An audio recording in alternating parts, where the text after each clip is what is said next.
Hey, what's up, everyone? This is Jarvis. I'm recording a brief breakdown of top 8 decks I expect that people should and will play in the Legacy Showcase this coming Sunday.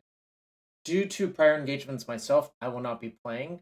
So this video, it just contains completely unbiased information, just my purview of what's going on in the format, and hope you enjoy it. I'll spend a few minutes breaking down each deck and just listing the top 8 decks I would expect to see or try to play as yourself in the Legacy Showcase this Sunday. So let's get to it. Deck number one. Well, it's the big bad boogeyman of the format. Blue Red Delver. Is it Delver? Whatever you want to call it. Delverless Delver. I know this specific pilot has referred to it as expressive Dragon Raids Channeler because really this deck is propped up by a lot of Modern Horizons 2 cards and even a key uncommon from Strixhaven in expressive iteration. Um, really, you know, just the great blue red shell of cards, Wasteland, Volcanic Island, uh, Brainstorm, Ponder, Force of Will, Lightning Bolt, Daze, you know, all backed up by really premier new level threats in the form of Dragon Raids Channeler, Ragvan, Murktide Regent. It's really hard to emphasize how good these cards are. You've seen them be extremely good in both Legacy and Modern. So, just kind of all around bangers all around. You know, this specific list has two Gutshot, two Mishra's Bauble, kind of a nod to, well, if you think Blue Red is the best deck, you know, you want to turbo your Delirium or have some free removal spells for Ragaman or Dragon Raids Channeler on turn one, Gutshot is your go-to. So a lot to like about this deck. There's a version of this deck that plays Urza Saga instead of all of the Wastelands. It's a little bit different of deck, but hard to go wrong with any Blue Red Shell and Legacy. And that's the number one choice for this weekend, and I would expect to see a lot of it in the tournament. Number two choice, in my book, my heart, I think this deck is extremely good versus the first place deck, and very not good versus some of the other decks on this list, including Doomsday, which will make an appearance on the list. But really, I kind of think this deck is well positioned versus how most of the blue red decks are constructed. This deck, of course, is red green lands. Um, Really, the red has been sort of de-emphasized a little bit. Only two Punching Fire, two Valakut Exploration, and a Pirate Spellbomb as red cards in the main deck. But you see the full four red elemental blasts in the sideboard. That's a nod to the fact that, well, there are force of negations nowadays. A lot of the combo decks are really heavily reliant on blue, such as Doomsday. You can Pyroblast or Red Elemental Blast Thassa's Oracle if they're not careful. You can just go after their cantrips.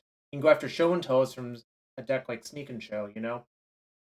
So, a lot to like about this deck, and really the addition of Urza Saga has given this deck sort of another toolbox approach that it didn't have before.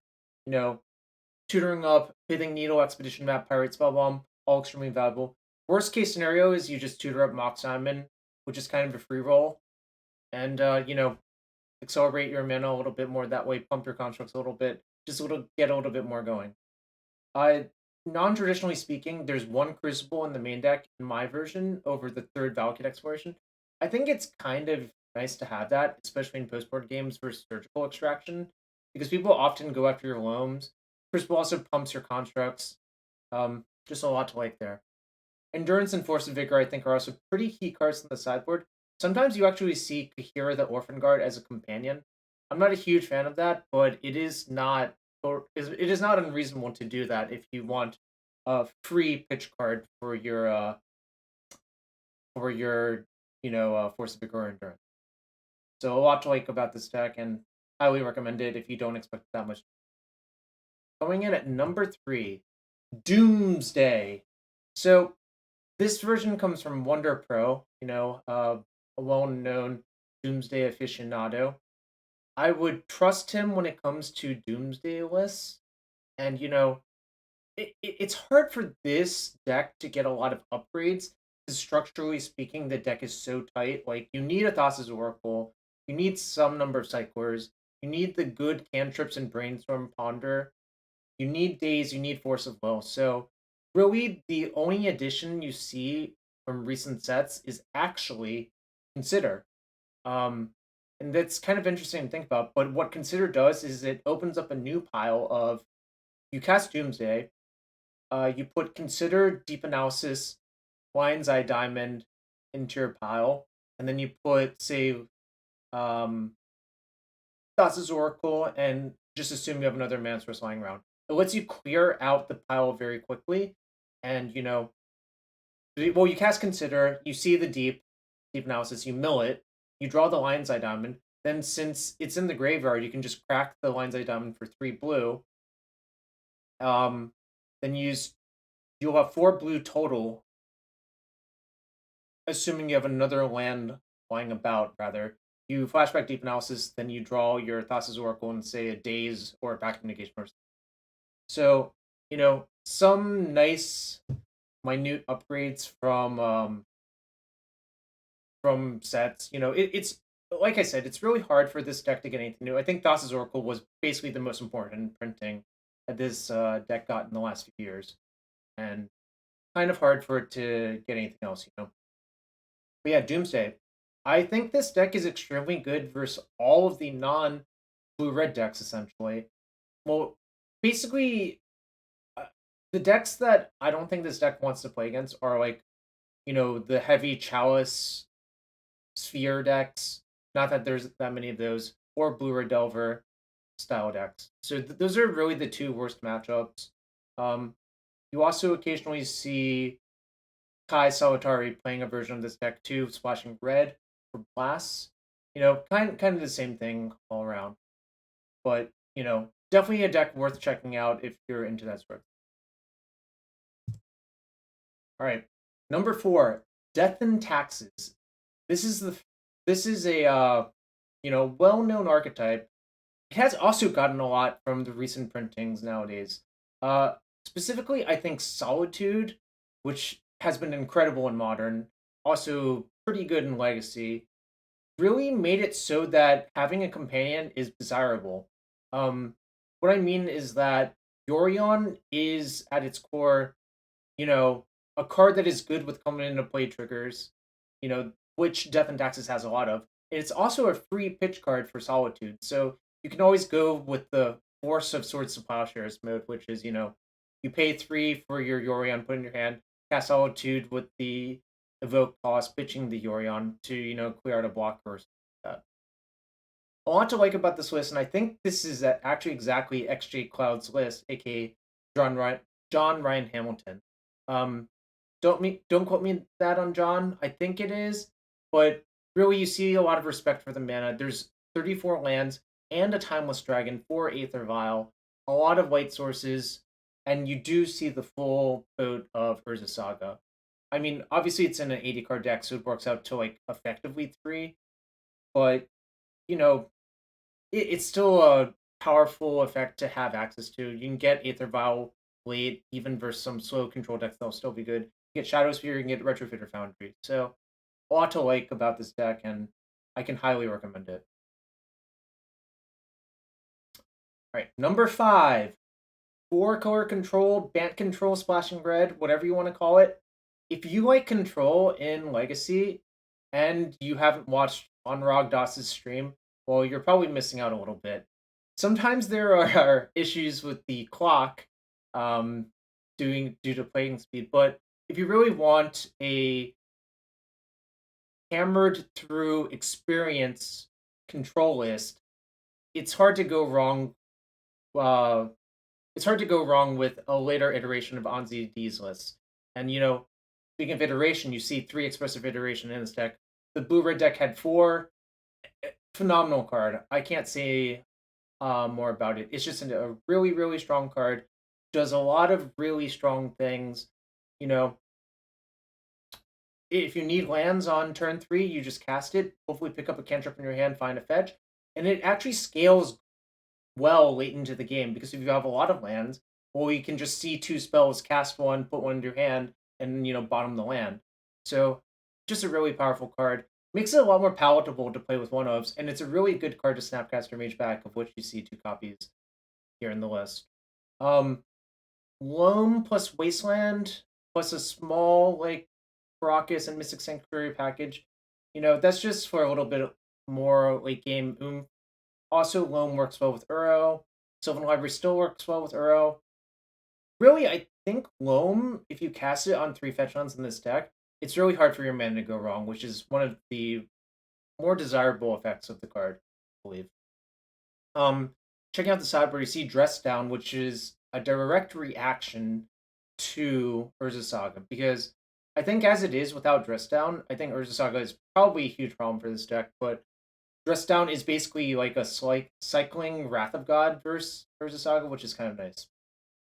So yeah, a lot to like about this deck. If you're into playing slow, grindy games that are base blue, but you want to play a slower version, not like an aggressive version, this is where I would go.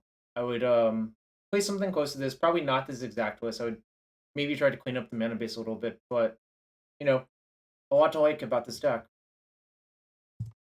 All right, coming in at number 6, we have 8 cast, or a foul entity, as Bob Huang calls it, and I don't remember who made the first list. I think it was Mines T on MTGO, and then Bob took it, ran with it, played it in a lot of events, did well in one of the MTGO PTQs. A lot to like about this deck. Really, Seed of the Synod being banned in Modern is why you don't see this sort of deck in Modern. But also Lion's Eye Diamond Echo Beyonds is something that's unique, and as well as Ancient Tomb to Legacy. So a lot to like about this deck, even though a lot of the cards are really just modern power level cards, except Moxo Plus banned. So, really, this is one of the better Urza Saga decks because of how many artifacts are in it.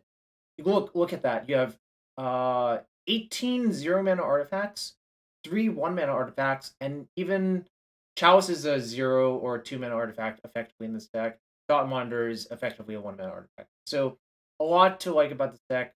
Chaining Thoughtcast and Thought Monitor can fill up a hand really quickly. You can even mulligan into 2 cards and hit like LED Echo Vions and just start with the fresh 7. And really, this version is called a foul entity because there are the full 8 forces in the 75. 4 forces on the main deck, 4 force negation in the sideboard, even 2 Flusterstorm. You can really put a beating to the combo decks with this deck. I think the matchup versus control decks is good as well. So a lot to like about this deck, and if you like drawing a lot of cards and having explosive starts, this is the deck for you. All right, coming in at number 7, we have Elves by SDTCB, which I believe stands for Sensei's Divining Top Counterbalance. Kind of an interesting way to name your account SDTCB and be playing Elves. But this person has been on a tear in the Legacy Leagues. I think they have 16 trophies, which I believe is twice as much as any other person. So they really know their stuff. They're really on a tear. This is a more mid-rangey version of Elves than you see compared to other people. Basically, this is straight black green. There are no white cards. You see a main deck Grist. You see an Archon of Valor's Reach, but no Savannah to go search for in the mana base. So that just indicates to me that you either Zenith for it, or cast it off Pertor Rangers, or Natural Order for it when the time is appropriate. You see a main deck Collector Oof and Endurance, and you see 0 copies of Nettle Sentinel. This really speaks to me that they want to play a mid-range game as opposed to the Nettle Sentinel glimpse through your entire deck game. They believe that you don't need to full-on combo when you have glimpse going. You can just short combo and probably set up a natural order turn afterwards. So a lot to like about this deck. I mean, to be fair, natural order for Greater Hoof Behemoth usually results in a dead opponent most of the time. So a lot to like about this deck. And you see a Wasteland of Duress, 4 Thoughtseize, 3 Trophy, 3 Endurance, 2 Leyline, and a Progenesis in the sideboard. So pretty standard stuff going on here. It's just a question if you want to play with Nettle Sentinel or not. So a lot to like about this deck. Can recommend this deck as well. If you like casting green creatures and having sort of a mini combo, this is the deck for you.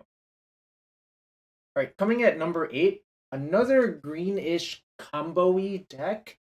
In Selesnya Depths, M Mapson 125 is probably one of the people I would trust more on these sort of lists. I don't play a lot of straight dark depths myself nowadays, um, so kind of have to just trust the hive mind on this one. But a lot looks reasonable about this deck.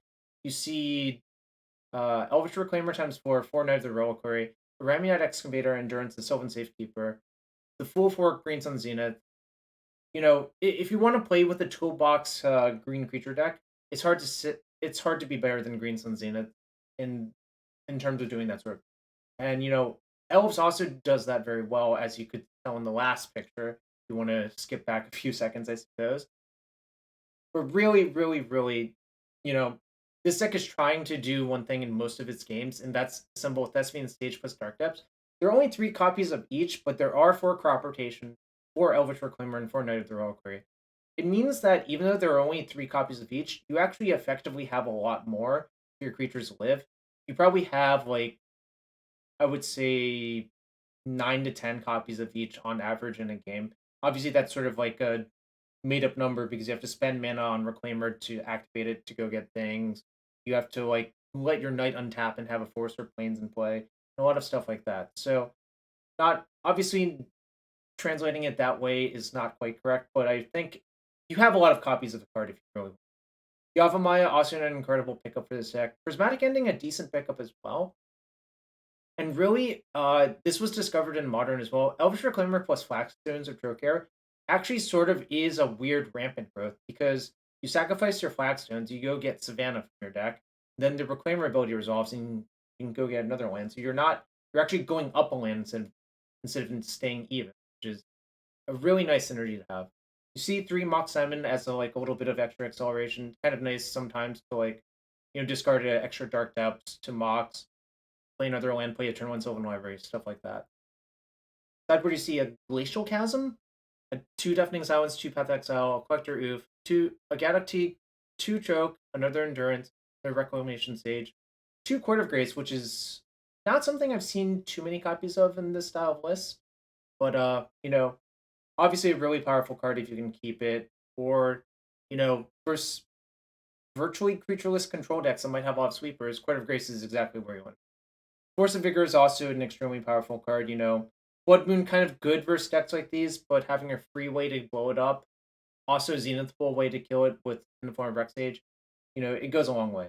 So, you know, those are the 8 decks I would recommend. They seem really, really good to me. And thanks for watching. 8 decks. You really, really want to support this YouTube channel, hit that follow button, leave some comments. Find me on Metafy, find me on Twitch. Thanks for watching, and good luck to you all in the showcase on